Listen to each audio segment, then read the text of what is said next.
Halo sobat mahasiswa, di sini kita akan membahas profesionalisme kerja.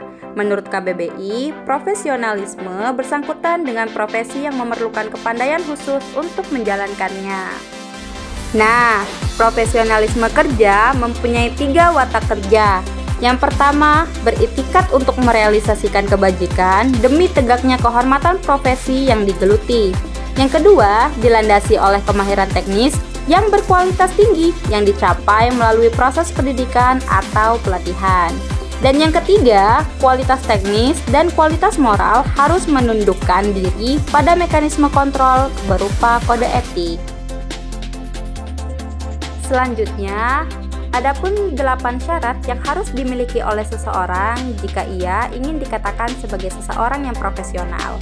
Yang pertama yaitu menguasai pekerjaannya. Yang kedua, mempunyai loyalitas. Yang ketiga, mempunyai integritas. Selanjutnya, mampu bekerja keras. Yang kelima, mempunyai visi. Yang keenam, mempunyai kebanggaan terhadap profesinya. Yang ketujuh, mempunyai komitmen. Dan yang terakhir, yaitu mempunyai motivasi. Adapun faktor yang mendukung profesionalisme kerja.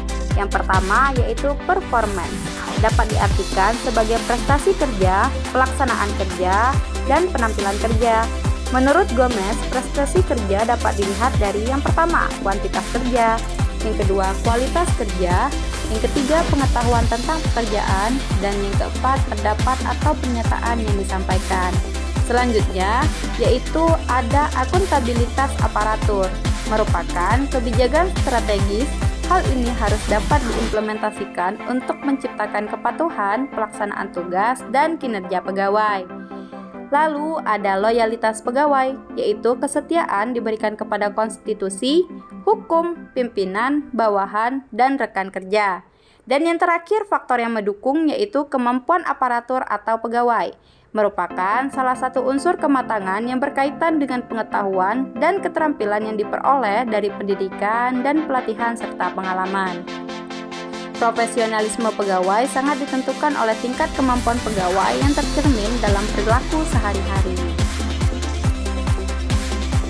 Selanjutnya yaitu aspek-aspek profesionalisme terbagi menjadi 6. Yang pertama, aspek potensial, artinya memiliki potensi-potensi yang bersifat dinamis yang dapat dikembangkan dan terus berkembang.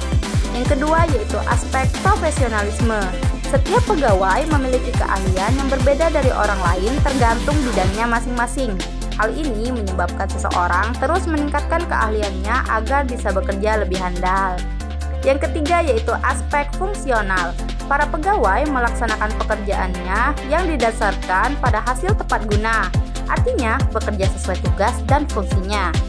Yang keempat yaitu aspek operasional, dapat mendayagunakan kemampuan dan keterampilannya dalam proses dan prosedur pelaksanaan kerja yang ditekuninya. Yang kelima yaitu aspek personal. Setiap pegawai harus memiliki sifat kepribadian yang menunjang pekerjaannya. Dan yang terakhir yaitu aspek produktivitas, yaitu memiliki motif kerja dan prestasi baik kualitas maupun kuantitas. Masuk ke prinsip-prinsip perilaku profesionalisme, terbagi menjadi 6. Yang pertama yaitu tanggung jawab. Nah, dalam melaksanakan tanggung jawabnya sebagai profesional hendaklah melaksanakan pertimbangan profesional dan moral seluruh keluarga. Yang kedua yaitu kepentingan publik, harus menerima kewajiban untuk bertindak dalam melayani kepentingan publik, menghormati kepercayaan publik. Selanjutnya yaitu integritas. Nah, untuk mempertahankan dan memperluas publik, maka harus melaksanakan seluruh tanggung jawab profesional. Selanjutnya yaitu objektivitas dan independen. Artinya, seorang profesional harus mampu mempertahankan objektivitas dan bebas dari konflik. Lalu ada kecermatan dan keseksamaan. Jadi, anggota harus mengamati standar teknis dan standar etik profesi. Dan yang terakhir yaitu lingkup dan sifat produk jasa. Artinya, seseorang profesional dalam praktik publik harus mengamati prinsip perilaku profesional dalam menentukan lingkup dan sikap produk dan jasa yang diberikan.